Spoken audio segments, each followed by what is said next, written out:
Соңғы күндері Ақерке, Назым және Сержан арасындағы қатынас желіде қызу талқылануда. Әңгіме төркіні ортақ түсірілім мен оған байланысты туындаған эмоциялар.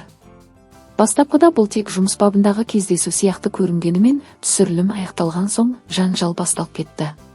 Ақерке реніш білдіріп, бұл жобаға өз келісімінсіз қатысқандай кейіп танытты. Алайда Назым бұл түсірілімге Ақеркемен бірге Сержан екеуінің алдын ала келісіп келгенін айтады.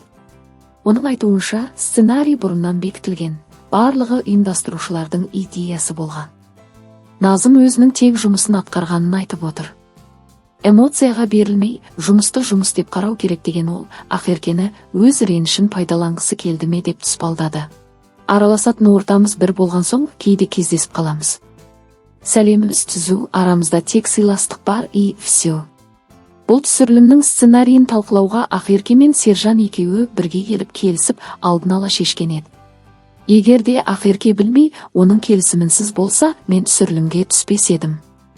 Бірақ түсірілімнен кейін енді ғана біліп тұрғанда кейіп танытып, ренжуі орынсыз болды. Мүмкін осы сәтті пайдаланып, өзі де статистикасын көтеріп қалғысы келген болар.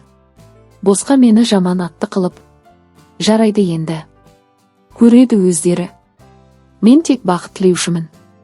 Бұл менің идеям емес, ұйымдастырушылардың идеясы. Мен үшін бұл жай ғана жұмыс, и все. Жұмысты жұмыс деп қарау керек, эмоцияға берілмей. Сонымен қатар Назым бұл жобадан кейінгі теріс пікірлер өзіне бағытталғанына наразылығын білдірді. Ол ешкімге жамандық тілемейтінін, тек барлық тарапқа бақыт тілейтінін жеткізді. Назым мен Сержанның бұрынғы қарым-қатынасы да көпшіліктің есінде. Ақерке қазіргі сүйіктісі. Алайда Сержанның Назыммен бірге түсірілімге қатысуы Ақеркені ойландырып, ренжіткенге ұқсайды.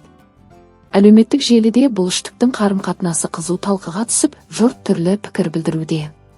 Көрермендердің көзқарастары да екіге жарылды. Бірі Сержанды сынға алып, уақытыңды бекер өткізбесеңші, Назым сабырлы, жар болуға лайық жан десе.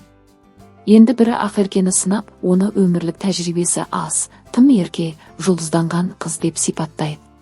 Кейбірі Назымды сыпайы, салмақты әйел ретінде көріп, Сержанмен қайта қосылуына үміт артады. Басқалары Ақеркені қорғап, оның жас әрі сенгіш болғанын, ал Сержан мен Назым екеуінің де хияны жоқ екенін айтып сынауда. Жалпы бұл жағдай махаббат, қызғаныш және кәсіби түсірілім арасындағы шекараның бұлдырап кеткенін көрсетеді. Көпшілік, әсіресе әлеуметтік желідегі жұрт, бұл жағдайды тек сырттай бақылап, өз пікірлерін білдіруде.